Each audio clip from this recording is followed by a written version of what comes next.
Eh ben c'est parti, bienvenue à tous les nouveaux arrivants. Merci beaucoup pour votre intérêt pour ce comptoir. L'IA générative au service de l'égalité. Donc l'IA est une révolution sociétale, technologique. On en entend beaucoup parler. Mon objectif est absolument pas de définir si l'IA est positif ou non pour notre société, mais simplement de vous apporter ma petite contribution en vous présentant des initiatives intéressantes qui participent à l'égalité dans notre société et qui se basent sur l'IA générative. Donc dans une première partie, je vais reparler, de définir ce qu'est l'IA générative, donner la définition auquel je vais m'attacher pour l'égalité, donc l'accès au droit, à la santé, à l'éducation, à l'emploi pour tous. Et puis ensuite, nous allons plonger dans le sujet qui est la présentation de mises en œuvre intéressantes qui sont déjà faites et qui pourraient être faites dans un futur proche. N'hésitez pas à poser des questions dans le Livestorm. Vous avez un petit onglet questions et je les prendrai toutes à la fin de la présentation. Donc l'IA générative, vous en entendez parler dans tous les médias, dans toutes les conférences. Depuis novembre 2022, c'est un sujet qui occupe tous nos médias et toutes nos conversations, quels que soient vos domaines d'activité. C'est un sujet qui donne de plus en plus d'intérêt. Et donc là, vous avez juste la courbe de recherche du mot IA sur Google en constante augmentation depuis novembre 2000, depuis 2 ans. La sortie de ChatGPT.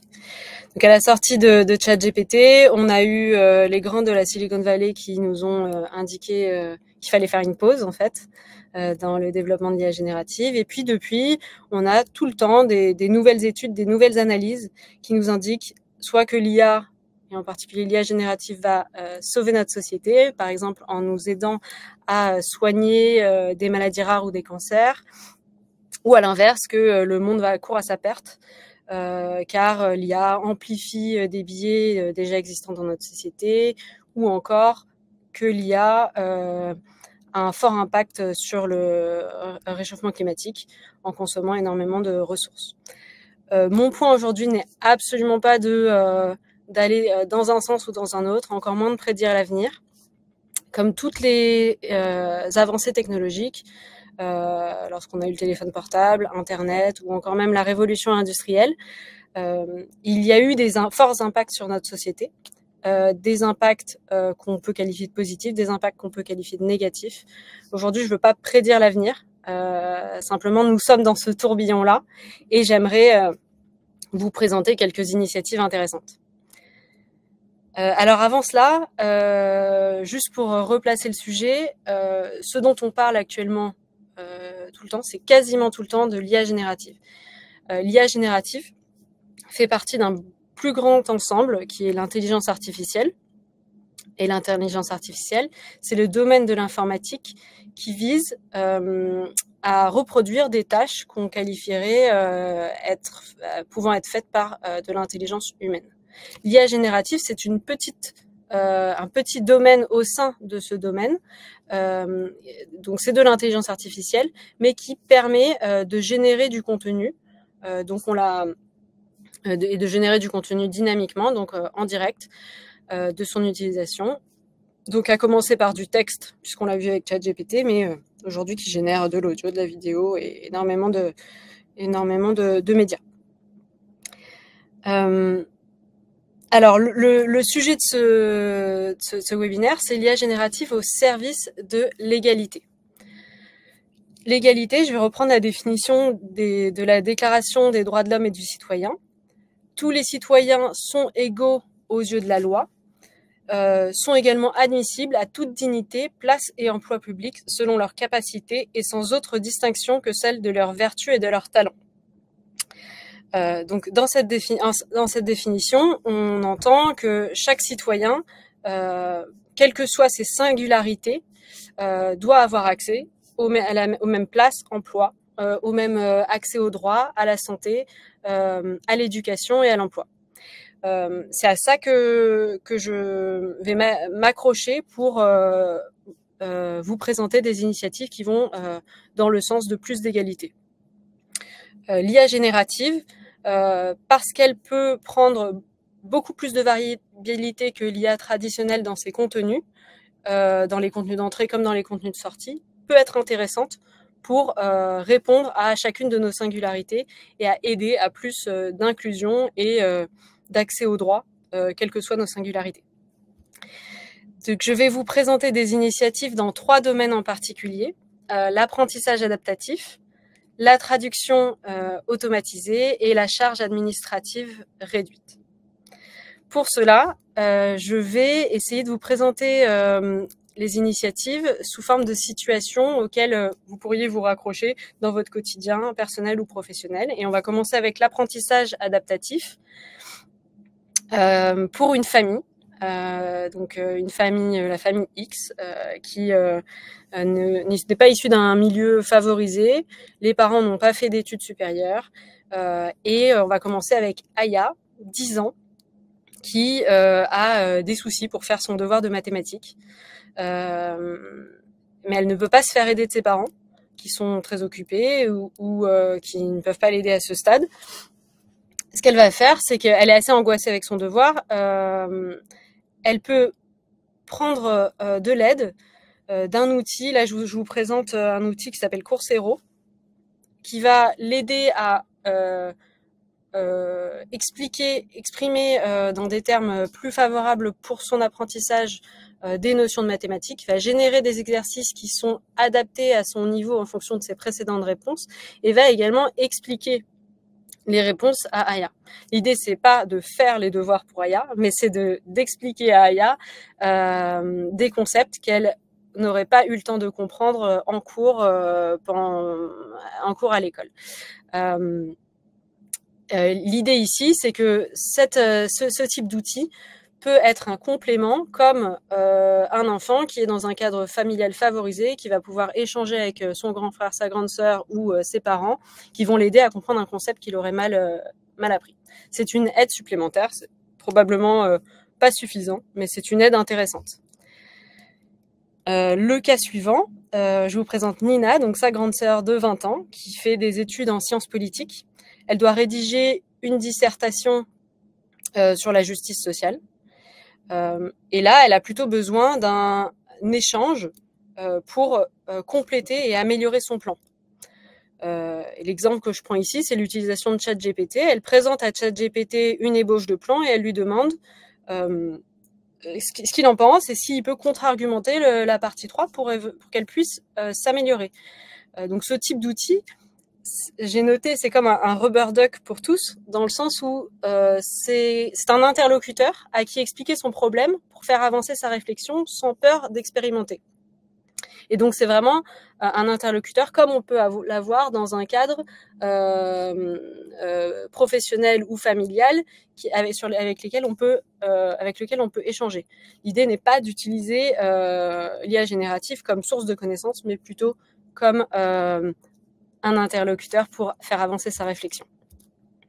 Enfin, troisième exemple avec Karen, la maman de la famille, qui doit avoir une conversation difficile avec un collègue qui n'est pas clair sur le résultat de ses consultations avec un vendeur. Elle doit clarifier les résultats. Elle doit travailler sur l'honnêteté de son collègue. Pour cela, avant, elle va s'entraîner à avoir une conversation difficile. Et là, je vous présente un outil qui s'appelle Skillsoft Percipio, qui est un outil qui est possible d'avoir en entreprise dans la formation continue, qui propose un coach digital qui va proposer d'avoir la conversation à l'oral ou à l'écrit avec Karen, simuler la conversation difficile en l'occurrence, et à la fin lui faire un débrief. Donc voilà 3 exemples d'apprentissage adaptatif qui permettent à différents moments de nos vies de nous former, de monter en compétences, mais en s'adaptant à nos modes d'apprentissage, à notre disponibilité. Deuxième domaine que je voulais creuser avec vous, c'est la traduction automatisée. Alors, je vais prendre pour l'illustrer l'exemple de 3 collègues qui travaillent dans un grand groupe industriel. Shishir est développeur indien, Thomas est un conducteur de ligne français et Myriam est une ingénieure QHSE. Ils doivent travailler ensemble et ils doivent avoir la meilleure communication possible. Shishir va développer une application que Thomas, conducteur de ligne, va utiliser dans son quotidien en France. Pour cela, donc, ils ont besoin de communiquer. Thomas a besoin d'expliquer son besoin précisément, de tester l'application développée par Shishir, et Shishir a besoin de comprendre le besoin de Thomas. Thomas n'a pas fait d'études supérieures et sûrement pas des études linguistiques. Lui, ce qu'il sait faire, c'est gérer les machines pour avoir la meilleure production possible dans son atelier. Donc il n'est pas à l'aise en anglais. Ils vont pouvoir avoir, grâce à des outils, alors là je vous ai mis Google Meet, mais ça se fait partout, la traduction automatisée.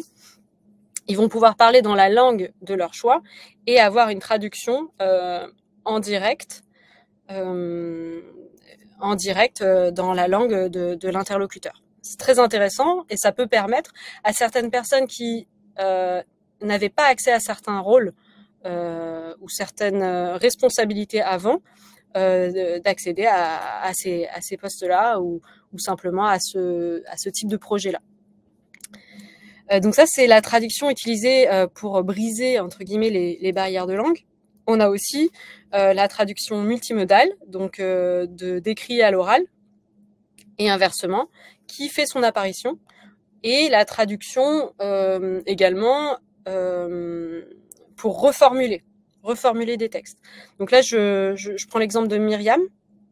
Donc elle est ingénieure QHSE, elle doit lire de la documentation technique sur le fonctionnement des machines pour ensuite améliorer les comportements de Thomas, qui est conducteur de ligne, pour proposer plus de sécurité.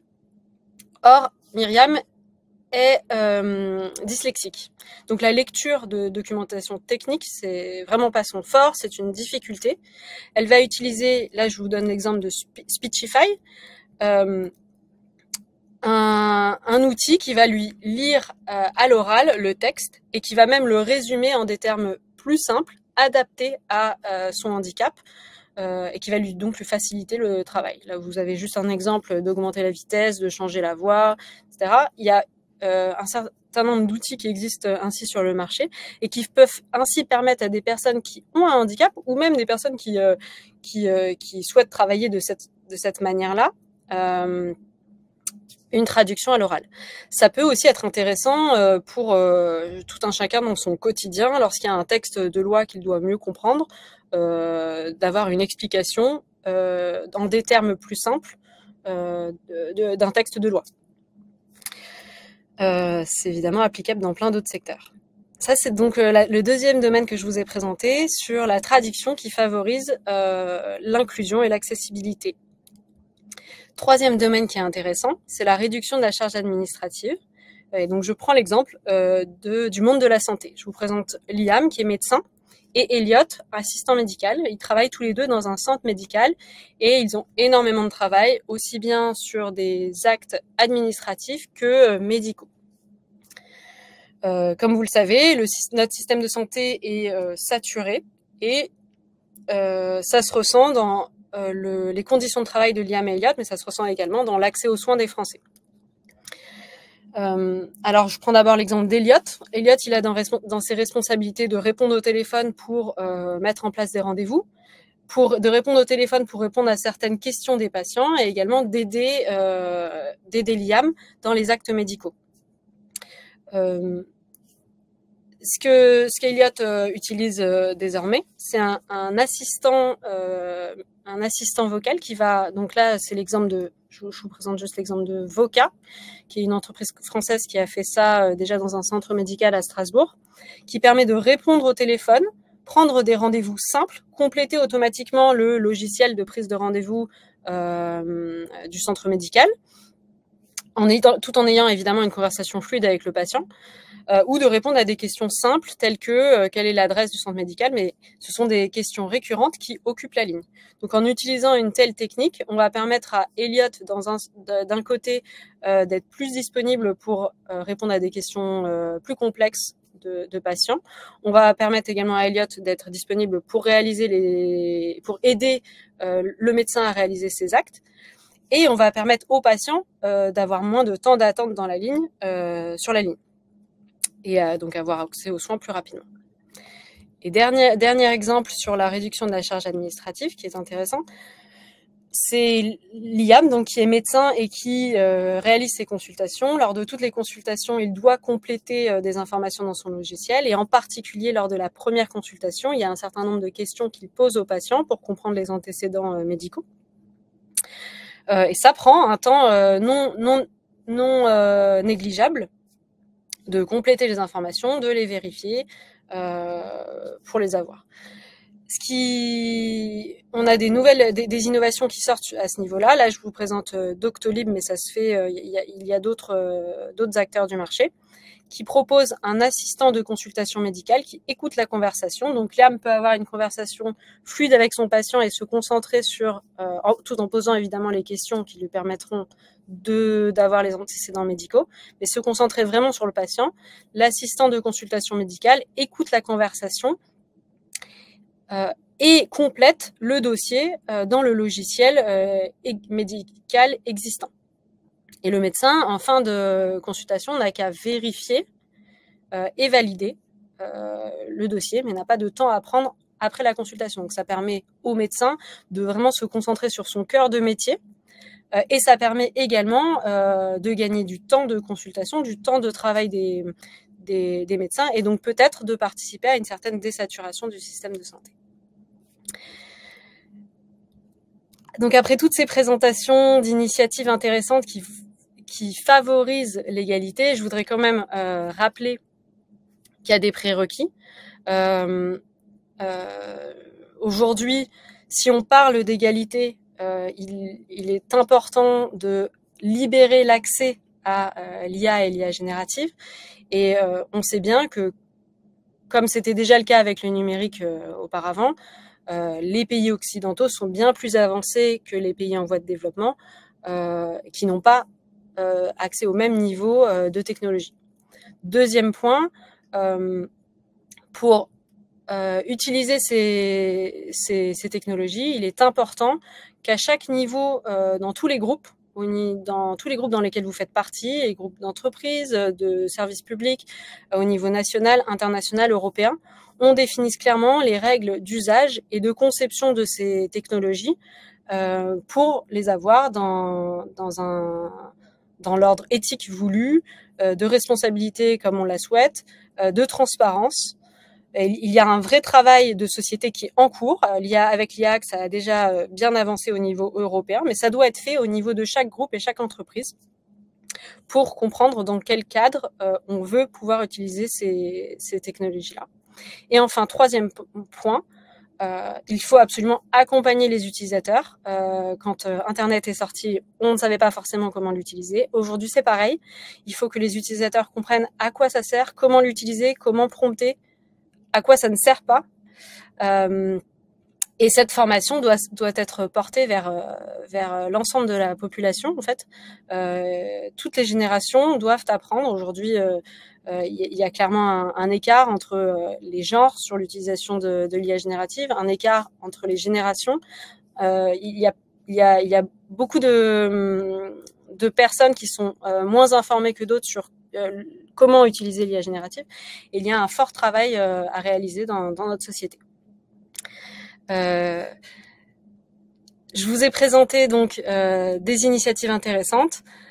J'ai creusé sur l'apprentissage adaptatif qui peut permettre un rubber duck démocratisé, l'accès à l'éducation pour chacun à son niveau, la traduction automatisée qui permet d'encourager l'inclusion, l'accessibilité, et enfin une réduction de charges administratives que j'ai appliquée au secteur de la santé et qui peut permettre d'aider à désaturer ce domaine-là, mais qui peut être appliqué dans plein d'autres domaines, dans chacune de nos entreprises